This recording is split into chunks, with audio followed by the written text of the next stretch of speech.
Mapagpalang hapon po sa ating lahat mga kalingap, mga kapatid. Andito tayo sa bahay ni DJ Papa Franz upang ating bisitahin mga kalingap, mga kapatid, ang kanyang bahay. Po, andito tayo sa Pinyahan. Dito po sa lugar na ito. Ano? DSM Kalingap Kape, ang kaping may puso.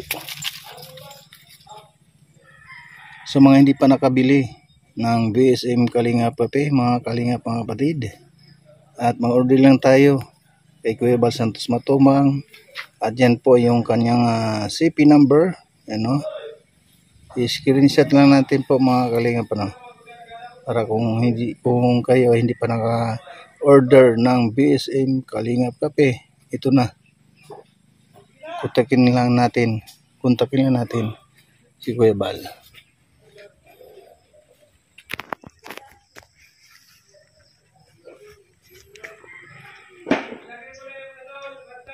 Ang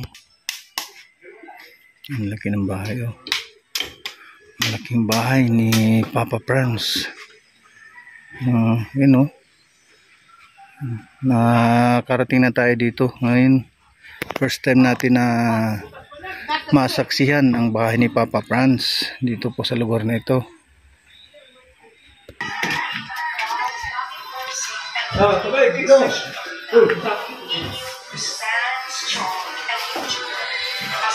Ito, dalawang kwarto ito. Ano? Dalawang kwarto na malalaki. Ito yung pangalawa.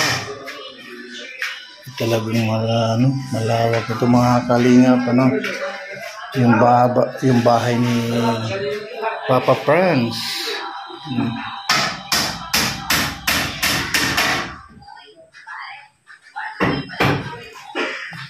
Malawak mga kalingap yung bahay.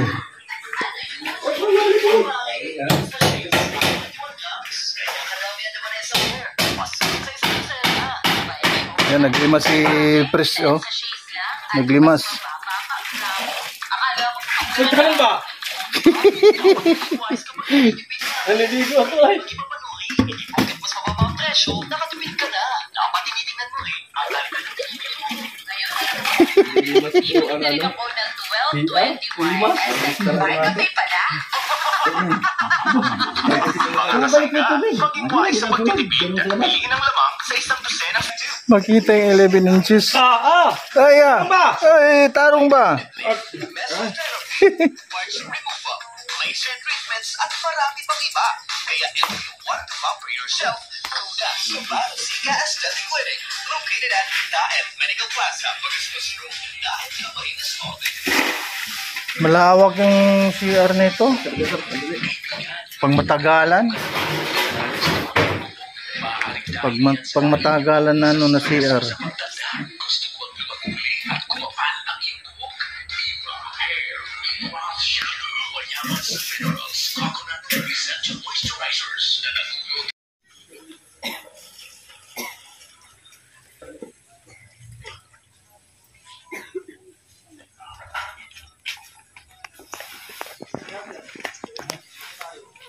Malawak ito. Malawak yung bahay ni Papa Franz. Ayun po mga kalingap mo si Papa Franz. At yung mga kapitbahay niya naman dito, ayun, oh, mga kamag-anak din ni hindi natin alam kung kaninong kamag-anak ito mga nandito, sa babae ba or sa lalaki.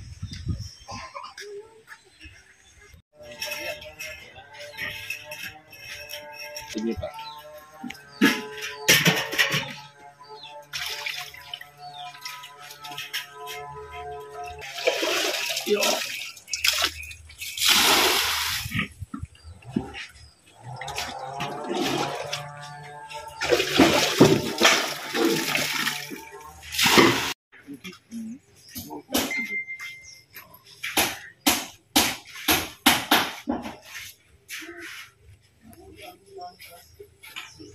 Ano sa input na yun?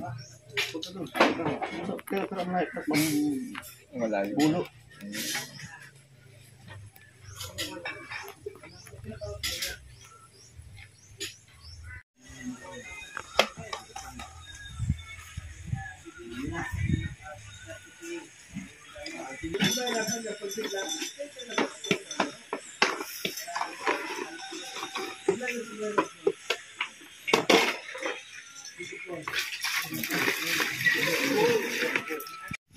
Yan, Papa Franz, kumusta naman? Ayos lang po. Maraming salamat po sa pagpunta nyo. Mhm. Nakarating po kayo dito. Salamat sa inyo. Napansin ko yung napansin ko yung bahay mo na talagang malaki. Opo, Sa malapit po sa tapos. sa video kasi ni Kuya Bal mano lang parang maliit lang ang bahay mo. Pero sa actual sa pagkakita namin ay malaki pala itong bahay mo. Opo. Anong masabi mo sa mga nag-sponsor? Maraming salamat po sa mga nag-sponsors po na mga tumulong po sa pabahay ni Kuya Bal para po sa aming pangarap na bahay. At syempre po sa mga Kalinga partners, vloggers po na palagi nandito, naglalaan ng kanilang oras para tumulong at gumawa dito. Maraming salamat po sa mga nagpupunta. And sa lahat po ng mga nanonood po sa premiere ni Kuya Bal, sana patuloy niyo pong suportahan at i-share po palagi yung mga upload niya dito sa Bayanihan. Maraming salamat po sa kanilang lahat. Sa inyo po, salamat po nakarating kayo dito sa lugar namin. Yan po. Ito, matatapos na po. Mga ilang ano na lang po yan, matatapos na. At hindi na namin po problemahin kapag bumabagyo, umuulan, na malakas. Kasi maayos na po yung, yung tirahan. Yung tirahan Opo. Sa mga nakalipas na mga taon, mga ilang bahay na ang nalipatan mo at narintahan? Yung Nung nagrenta pa na sa beses na po kami nagrenta ng sa yung naglipat kami sa Daet, siguro mga nasa 3 months nang mahigit. Tapos naglilipat kami doon sa pinapatirhan sa amin doon sa may farm, kaso medyo napalayo ako dito sa Daet. Kaya nahirapan din ako. Lalo na pag madrive ng sobrang layo. Tapos yun, malayo sa pagpasok sa trabaho. Doon din tayo nagsimula nung lalong sa sobrang kakaisip ito yung sakit natin na gano'n about sa sakit mo na naramdaman, ano bang sinumulan noon? Paano ba nagsimula? At nagkaroon ka ng depress ba? Or stress lang? Yun po yung yung mga dati yung sunod-sunod po kasi yung problema ko yung mga nakaraan. Talagang dami din yung mga pinagdaanan. Kaya yun din po, palipat-lipat ng lugar. Tapos mga ibang problema po. Dahil din sa kakaisip siguro, kaya yun, nagkasakit na din tayo. Tapos nung mga last 3 months ago, laboratory ko, doon ko din nalaman na meron na pala akong type 2 diabetic. Siguro kasi sa family din namin, yung papa ko, lolo ko, may mga history din talaga ng diabetes. Yun din po siguro sa mga kakaisip ng mga problema. Tungkol sa diabetic, paano ba nag-umpisa yan? Nung time kasi na yun, nung nandun na kami sa may tinitira namin sa farm na pinapabantayan sa amin ng mga nakaraan noon, na tinirahan din namin. May mga time kasi na pag nagda-drive ako, na bigla akong nahihilo, na parang makulaps ako, parang may kakaiba sa nararamdaman ko. Hindi pa ako napa-check up nun, hindi pa ako nagpa-laboratory ng mga time na yon. Tapos hindi tinamaan din ng trangkaso, ng lagnat. Kala ko lagnat lang ng mga time na yon. Kaya yun po, ng mga mga araw din na noon nung buwan na yon, last 3 months ago, nagpa-laboratory ako kung para malaman ko talaga kung ano ba talaga yung nararamdaman ko. Yun nga po na diagnose din, na check na merong type Tapos kaya yung ano ko ngayon, yun ang nilalabanan ko ngayon na talagang kung paano malalagpasan. Kaya maraming salamat din sa mga Kalingap viewers na patuloy na nanunood. Yung sa comment section, lagi sila nagko-comment, Papa Franz, ito yung gawin mo, yan, mga healthy tips nila, yung mga tips. O yun, doon ka kumuha ng ano, ng lakas, yan, Papa Franz, ng idea. Kainin mo, okra, yung mga ganyan. So parang nagiging malakas din ang loob kasi yung iba sabi niya, Papa Franz, ganyan din ako, nakarelate ako, may sakit din akong ganyan, pero ganito lang yung gawin mo, ganyan. Kaya maraming salamat sa kanila, yung mga advice nila, no? Mga nakakaintindi sa pinagdadaanan. Yan, maraming salamat po sa kanila. Yung pagkalis namin sa farm, dito kami lumipat muna nung dito kala Ate Grace, sa tiyahin ni Daniela. Pagsimula ni Kuya Bal din dito nagbisita siya dito, nag-vlog siya dati. Bago pa kami naglipat dito sa lola nila nila Daniela. Matanong ko lang kasi dito sa sa pinagtayuan ng bahay, mayroon ka mga kapitbahay dito. Sino-sino ba yung mga kapitbahay dito? Dito man po, man lang po yan, wala mas masyadong kapitbahay. Oo. Mga diyan lang din po yan sa yung nandito lang talaga yung yan si lola ni Daniela, yan kasi sa kanilang ito yan yung inuhulog-hulog nilang lupa. Yung lupa. Tapos yung part na pinagtayo ng bahay, yan yung parang pamana ni bigay niya dun sa anak namin na bunso panganay. Kaya sabi niya kaya yun na lang din po inano kay Kuya Bal sakaling ang hiling ko nga sana nung yung sabi ni Kuya yung kay Kuya Bal na kahit simpleng lang matirahan. Kahit na light materials ganyan, pero hindi ko po akalain na mas pa higit pa yung niya binigay, katulad po ng sponsors na tumulong. Hindi ko po ina-expect na ganun ang nila na gagawin nila para sa akin yan sa pamilya namin, kasi yun talaga ang hiling ko, kahit lang may malipatan, may maitirahan lang kaming maayos para hindi na maglipat-lipat. Kaya yun ang malaking pasasalamat ko. Ano masasabi mo kay Kuya Bal at sa mga bayanihan? Maraming salamat po kay Kuya Bal. Hindi ko malubos masabi lahat kung hindi ko maipaliwanag lahat ng pasasalamat ko sa sobrang dami niyang nagawa sa akin, sa pamilya ko. Yan, simula pa ng nasa Cool Radio. Cool Radio pa lang. Noon talagang kahit off-cam, lagi siyang nandyan, kahit yan, sa mga problema, yan, katulad nung nalaman niya nagkasakit ako, may nararamdaman ako, hindi na ako nakakasama, hindi ako nakakapasok, siya mismo yung pumunta doon sa tinutuluyan ko, siya yung bumisita. May mga pinagdadaanan tayo, siya yung nangungumusta, nagbisita sa atin. Bago ka nagumpisa sa sa Cool Radio, ano bang pagkatao ni DJ Franz? Ano bang pinagmulan? Dati po, yung wala pa ako sa Cool Radio, nag-aaral pa po ako noon. Kasi yung bago ako makapasok sa Cool Radio, graduating na ako ng college. Na yun, mga ilang buwan na lang. Graduation na namin. Kaya doon. Pero bago pa yun, kahit nung mga nag-aaral pa ako ng college, mula first year college, parang nagpa-part-time na ako sa ibang radio station. Parang libangan ko dati, passion. Ayun. Pero doon, 2015 pa lang, nasa Cool Radio si Kuya Bal, tapos ako nasa ibang radio station, parang nagkakilala na din kami doon dati pa. Kaya hanggat dati tagapakinig lang din ako sa mga programa niya Tapos yun, yung graduate na ako, yun, nakapasok ako doon sa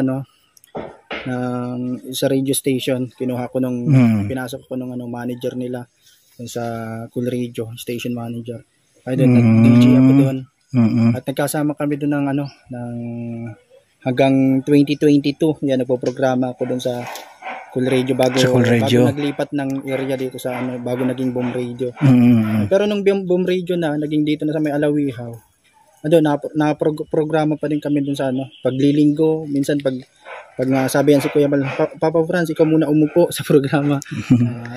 Kaya minsan sa mga programa natin sa Lingap sa Mahirap, tapos yung VSM Kalingap Kape, yan ang pinaano namin doon sa mga ni Kuya Bal.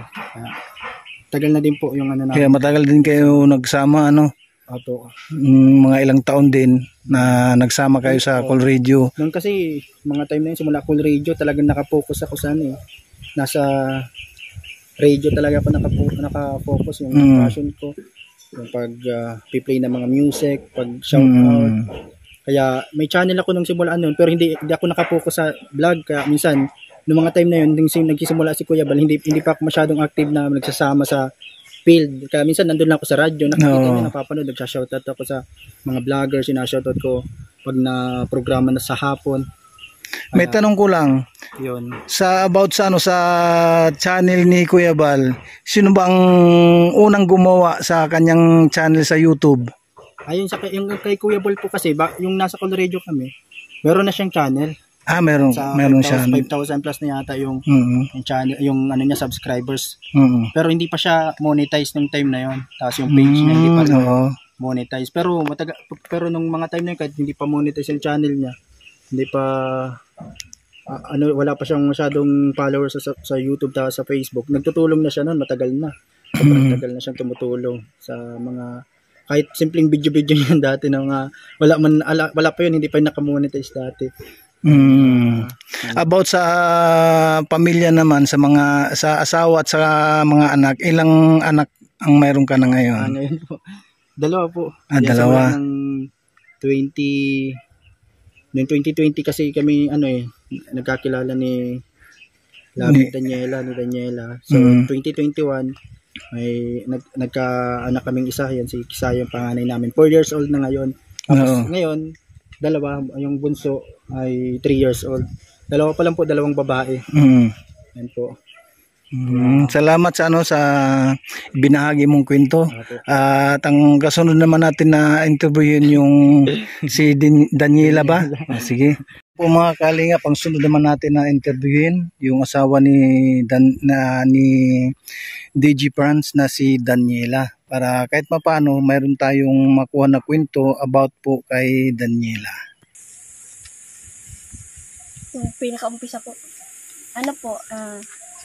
nakilala ko po siya sa sa radyo. Po niya ako listener. Nakikinig lang po ako sa kanya.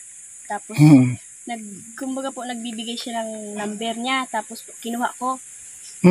Tapos nag-text po ako, yung nagpapabati po ba yung para para ma-shoutout po, ganun. Mga request na song, ganyan. Kasi announce po siya dun sa Cool Radio dati. DJ po. Tapos po, yun po, nag-text ako, yun. Sabi ko, pa-shoutout po sa family ko, ganyan, ganun. Tapos hanggang sa po, yung parang yung nahangaan ko po yung boses niya. Sa radyo po. Tapos yun, nagtitext po ako sa kanya. Shoutout, kumusta po? Kahit po wala siya sa radyo. Kumusta ko po siya kahit nasa bahay lang siya. Paano ka naligawan ni DJ Franz? Sa Facebook lang po siya naligaw. Tapos sinagot ko din po sa Facebook. Sa Facebook din? Opo. Kami mga isang buwan po hindi kami nagkita. Saan naman kayo nagkita nung kayo ay nagkakilala na sa Facebook? Nagpunta po siya sa bahay. Dito? Doon pa po yung dating nila mama. Bahay doon sa kabila po. Dito din po sa lugar natin. So, ngayon, yung pangalan mo ay? Daniela po. Daniela. At mayroon na kayong ilang supling? 2 babae po. Ay, puro babae. Magmula nung nanligaw na si Papa Franz doon sa bahay ng mama mo, doon nag-umpisa hanggang sa kayo ay nag-official na mag-VF. At doon, nung time na yon, nang kayo ay nandun sa puder ng mama mo, kayo ba ay nagpakasal na? Hindi pa po kami kasal. Hindi pa kayo kasal. Pero palipat-lipat ba kayo ng tirahan or mismo na doon sa sa lugar ng mama mo? Dati po palipat-lipat po kami. Nagre-renta po kami minsan. Minsan po punta po dito kila mama. Nakikisiksik po kahit maliit lang yung bahay nila. Dito sa sa lugar na ito. Anong lugar na ito? Ano po, San Jose, Barangay San Jose Basod po. Barangay San Jose. Ay, San Jose, Barangay Basod. Barangay San Jose Basod. Barangay San Jose, Basod, ano. At dito yung mga bahay dito, meron ako mga napansin na mga light materials. Yung mga bahay na yun, mayroon bang kamag-anak kayo dito or ano lang? Meron po kaming kamag-anak doon pa po sa may sentro. Dito po wala. Oh. Mga pinsan po ganun.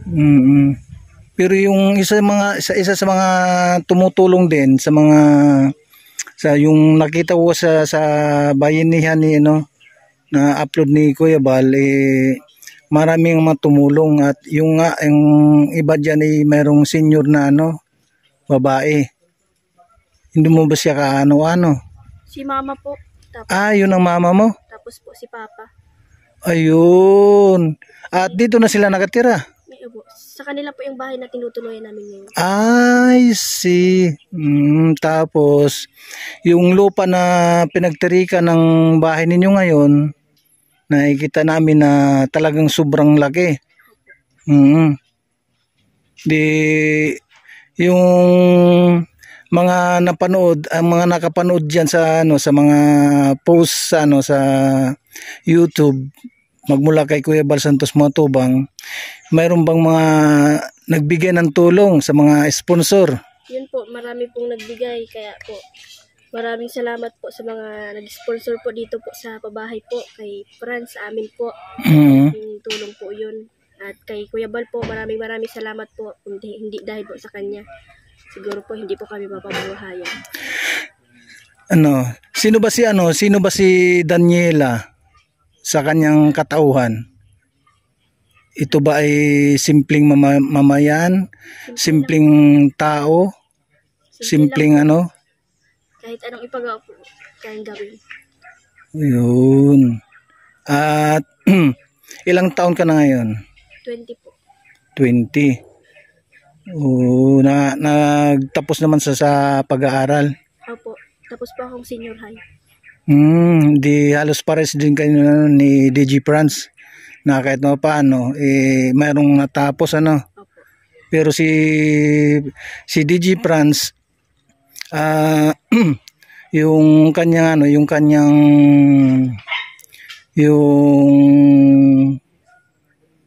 kurso, ano bang kinuha na kurso ni DJ Franz?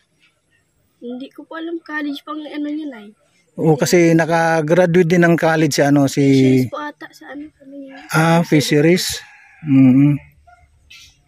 So, maraming salamat kay Daniela sa kunting kwento. Ako nga pala si Kalinga Pose. Hello po kay Kalinga Pose. Shout out po. Yan, supportahan din po natin si Kalinga Pose. Ang ambasador ng Ligaw Albay. Ang ambasador ng Ligaw Albay. Ayun. Maraming salamat Daniela, at sa inyong kwento na binahagi. Salamat din po sa lahat ng mga sumusuporta, sa lahat po ng Team Kalingap, at sa mga tumutulong po sa bayan. Kay Kuya Bal. At kay Kuya Bal po, ayan, at kay Kalingap Rab, maraming salamat po sa inyo. Pati po sa mga nag-sponsor, salamat po. God bless po. Okay. So, ayan po mga Kalingap, mga kapatid, at narinig naman natin yung kwento ng mag-asawa sa kanilang buhay. Talagang nung una talaga, palipat-lipat sila hanggang sa nung nag-aral si DJ Franz, at doon po ang kanyang talagang nasaksihan na magiging DJ, kasi nga mayroong yung call radio si Kuya Bal Santos Matubang.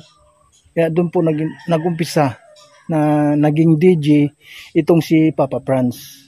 At doon po yung narinig natin po ng mga Kalingap ang kwento ni DJ Franz at saka ni Daniela, kung paano sila nagkakilala at paano po sila nag-umpisa sa kanilang relasyon bilang mag-boyfriend at mag-girlfriend.